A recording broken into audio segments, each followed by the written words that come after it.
good morning, class 9th. I hope all of you are doing fine and healthy at your home or at your place.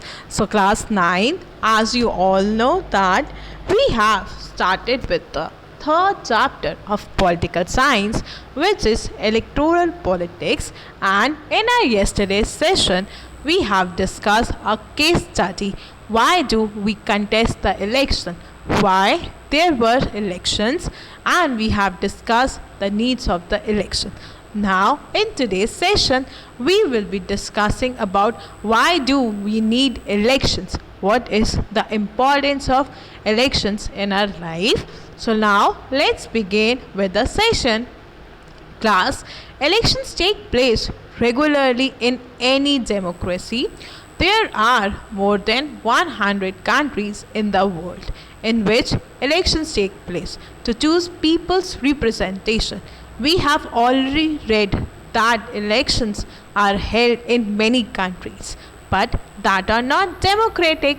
So, class, we have learned that elections take place regularly in any democratic country, and there are more than 100 countries in the world in which elections take place. The people choose their representatives. But remember, class, we have also learned that there are many countries in which elections take place, but the final power lies in the hand of someone else, or you can say some other rules the country. So they are also not democratic. But the question rises, why do we need election? But then why do we need the elections? The question is this. Now let us try to imagine a democracy without election. Now, class, imagine that although you have given the freedom, but you can't use it. So similarly, we have to imagine a situation in which we have a democracy but without elections, and a rule of the people is possible without any election. If all the people can sit together every day and take all the decisions. But if we have already seen in chapter 1, this is not possible in any large community. Now, class, we are going to imagine one situation in which all the people will sit together and they will discuss together. And we have seen that this is not possible in large community. If so many people are sitting together, do you think that you can come to one conclusion? If you are belonging to the same community also, do you think that you will come to one conclusion? The answer is no, because different peoples with different views exist everywhere. Nor it is possible for everyone to have the equal amount of knowledge and time to discuss about the matters and to take a decision. So, class, there are many peoples who have different knowledge about different topics and about the time. Not everyone in this world have the knowledge of every single thing, nor the people in today's world have the time. So it is also not possible to take a proper one decision. Certain people might not have that knowledge, and certain people may have that knowledge. So it will be very difficult for us to take the decision because of the lack of knowledge as well as lack of the time. We can't come to one conclusion. Therefore, in most democratic, people rule through representatives. So, class, in most of the democratic countries in the world, people prefer to choose the representatives who is aware about their likes, dislikes, welfareness and betterment. This is one of the reasons that we need elections, so that we can have one common decision that is made for the community as well as for its people. Now we are going to imagine another situation. Is there a democratic way of selecting representative without elections? Now we are going to find about any other democratic way that can be done without contesting election, and we are going to imagine, let us think of a place where representatives are selected on the basis of age and experience. Now, class, we are going to imagine one place in which the representatives who represents us are done, or you can say selected on the basis of their age and their experiences, or a place where chosen on the basis of education or knowledge, or we can say a place where they are chosen on the basis of their education, that how much educated they are and how much knowledge as well as skills they have.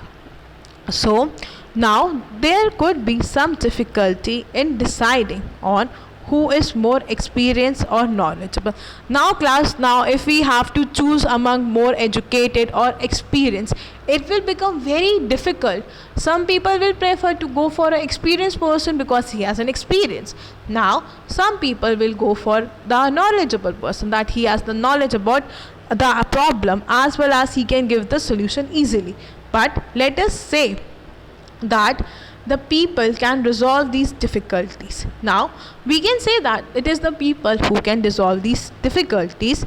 Clearly such a place does not require elections. So if you are going to see, this place does not require elections because the people themselves are able to solve the difficulties. But can we call this place a democracy? So class, do you think that, do you call this place as democracy? Because there is no one common conclusion coming, there is no one common solution is coming. So you have a situation, you have a conflict, whom we should vote, whom we should select, knowledgeable or experienced. You are not coming in one common solution, and we can't call this democracy because in democracy we select our own representatives. So yes, how do we find out if the people like their representatives or not?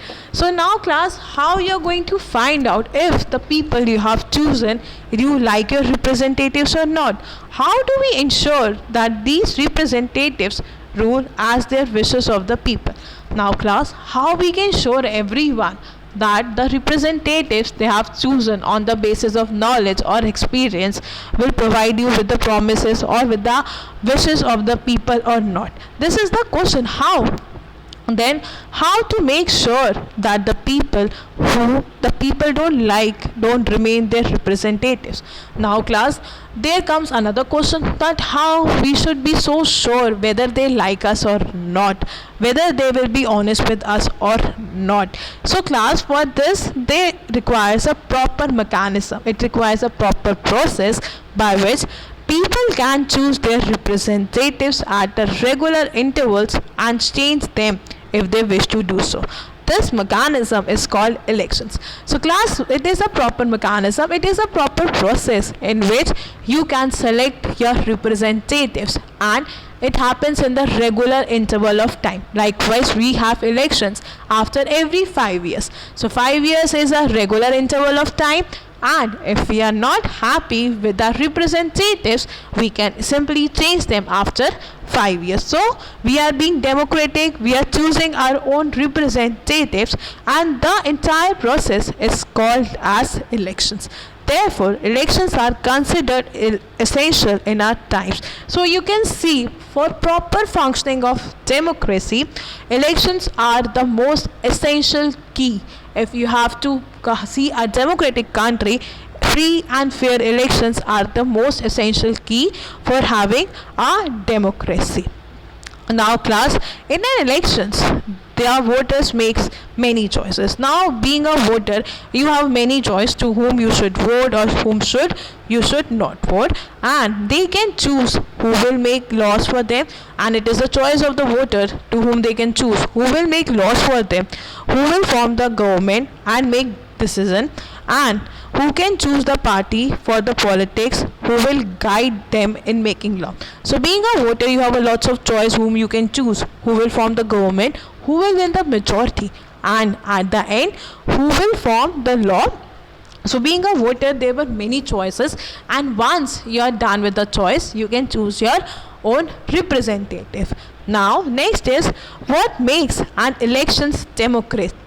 So now the question rises, what makes the elections as a democratic? Elections can be held in many ways. All the democratic countries hold elections, but most non-democratic countries also hold some kind of elections. So now class, one thing we have learned in chapter 1, that itself the non-democratic countries like Pakistan, China, they all hold elections. But how do we distinguish, how do we differentiate them with India? What is so special about the democracy elections from another countries? So class, we have discussed in chapter 1 with many elections that are contesting elections, that are holding elections, and why they are called democratic and why they are not called democratic. And we are going to recall what we have learned there and start with a simple list of minimum conditions of a democratic election. So we have learned why Pakistan is not called a democratic country and why India is called a democratic country. Similarly with the China. Now we are going to recall the minimum conditions that is required for a democratic elections. What are the minimum small amount of conditions that are required for a democratic elections, that how can a country be so sure that it is democratic, and there are certain conditions that is given to show that the country is democratic if we talk in terms of election. First, everyone should be able to choose. This means that everyone should have one vote and every vote should have equal value. So class, all the citizens of the country belonging to any religion, they should be able to vote. They should be able to choose their representative, and this means that whether you're belonging to Hindu, Muslim, Christian, Islam, you all have one vote and it counts as the one value. So one vote, one value should be given to all the citizens living in a country irrespective of their caste, color, creed, gender, socio-economic status. The vote values does not change. Second class, we have learned there should be something to choose from. Parties and candidates should be free to contest elections and should offer some real choices to the voters. So now you have given so many options. You have so many contestants who are contesting the elections, and but if they are not giving you some real choices, if they are not giving you some real promises, you will definitely not go to vote for them. So there should be something that you can go. In the earlier case, we have read about Devi Lal. He said that if he will become the member of, if his party wins the election, they will waive off the loan of the parliament of the farmers, and there was a real choice. We all had a choice, but there should be something to be offered from the parties as well, else we will not vote. Then third, the choice should be offered at regular intervals. Elections must be held in regularly after few years. So the time of the elections should be equal. They should be regular. Likewise, if we talk in terms of India, we have elections after every 5 years. We have a regular time interval, that is 5 years. So it is really important to contest elections after few years to see whether the government is working or not. Fourth, the candidate preferred by the people should get elected. So it is very important to make a government if the candidate that is selected by the people should form the government. Okay. Fifth, the elections should be conducted in a free and fair manner where people can choose their representatives. It should be done in a very free way. It should be done in an equal way, in a proper manner where the people can select their own representative, someone who will represent that and according to their wish. These might look very simple and easy conditions, but there are many countries where these are not fulfilled. In this chapter, we will apply these conditions to elections held in our own country, and if we see that we are called democratic or not. So class, we say that these are the very, very easy conditions anyone can fulfill. But in reality, if we see the cases of many countries, these conditions are not even fulfilled. And in our country also, we are going to study whether the elections are conducted in a democratic way or not. Okay, so class, please make sure to read page number 37, submit the work on time, and watch the video. Thank you.